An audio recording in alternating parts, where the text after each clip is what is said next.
How was the San Diego trip? What did you learn about your teammates from it? The San Diego trip was a lot of fun. I knew everybody going into the trip besides Jake. I hadn't really met Jake besides shaking his hand in the locker room. So it was good to kind of meet everybody, especially the younger guys, get acquainted with them, get some runs in, get some workouts in, a little bit of team bonding, and some meals on other guys. It was great. Yeah. Has anyone really stood out in the first 3 weeks you guys have been playing around together? I already know what guys are capable of. Guys have looked good. Guys look like they've improved and worked on their games. Mo Harkless has looked really good. Some of the other guys have played well. So just looking forward to seeing how everything comes together. It's early. There's no fans.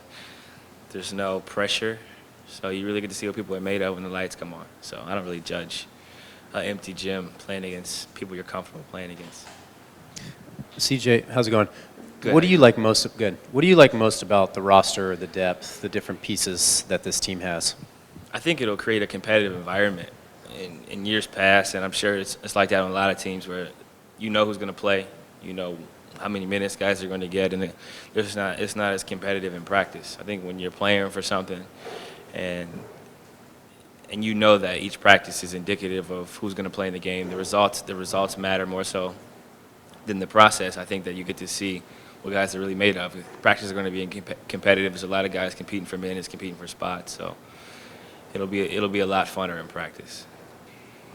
CJ, is anything different for you heading into this season? I think there's less pressure because for me, I knew that was a make or break year for me. I knew that going into year 3, I hadn't played particularly well in the first 2 seasons. I had flashes, but I was hurt and I didn't sustain a level of consistency for a season. So in our league, you get about 3 years and you get traded and you get put in a box and they say this is what you are. So for me, it was like, all right, I need to really play well. I need to stay healthy. It was nerve-wracking because you get hurt so many times. You fear it. You're like, I don't want to. This could be it. So for me to get through a season healthy and to play well, it was comforting. But now I know what it takes to do that. I know what it takes to do more. So I'm looking forward to it. CJ, last year at this time, you were very vocal about the expectations when you brought up, like, I think they only think we're going to win 26 games. Yeah. This year, the expectations from the outside are much higher. What do you use as motivation now, and what do you think about those expectations? I think you just got to find your internal motivation. Obviously, the expectations are a little bit higher this year. People are expecting us to perform better, more experience with playing in the playoffs last year, and we got a lot of pieces coming back. So I'm looking forward to the challenge. I think every season brings a different challenge. For us, it's getting better from last year, figuring out how to close out games, figuring out how to, we were the underdog for a long time. Most of the season, teams didn't know what to expect from us. Now teams are going to know what to expect from us. They're going to prepare more for us. So I think it'll be a good challenge, and I just think you got to find your internal motivation, whatever that is. Whatever motivates you as an individual, you have to find that and use that as your sticking stone. CJ, obviously you had success last year, and the scout is probably somewhat out on you at this point. But would you expect teams to play you differently this year, or are you expecting a different level of intensity from the defense, considering the season you had last year, winning Most Improved Player, and obviously the contract that you got as well? Yeah, I think they'll have more film on me. They'll know my tendencies a little bit better and force me to do certain things. But the game doesn't really change. I'm going to be the same player. I'm going to be aggressive. I'm going to attack. And I got guarded by some pretty good players last year, and I'm sure I'll get guarded by him again. CJ, with Dame slotted in at point guard, and you're probably going to be playing mostly shooting guard, and Shabazz coming in, of course, do you see having additional ball handlers as a need for this team? I think that we did a pretty good job handling the ball last year. I need to work on turning the ball over, lowering my turnovers, but I think we did a good job last year. I don't think you can never have too many capable ball handlers and decision makers. I think that makes the game easier.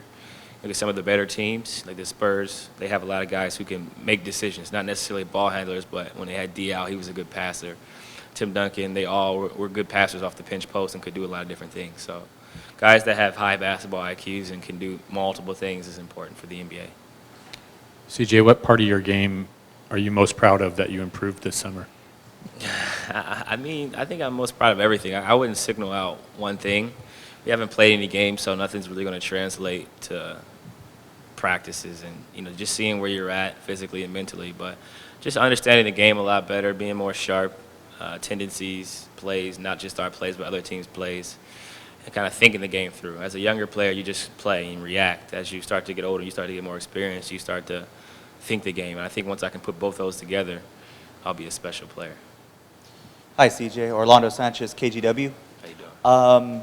With the big contract, just wondering if there was any big purchases or, did you splurge on anything, a present for anyone or anything like that? Well, the money hasn't kicked in yet, so I'm still on the same budget I had last year with a incremental, small increase of giving me some flexibility. But no, I haven't.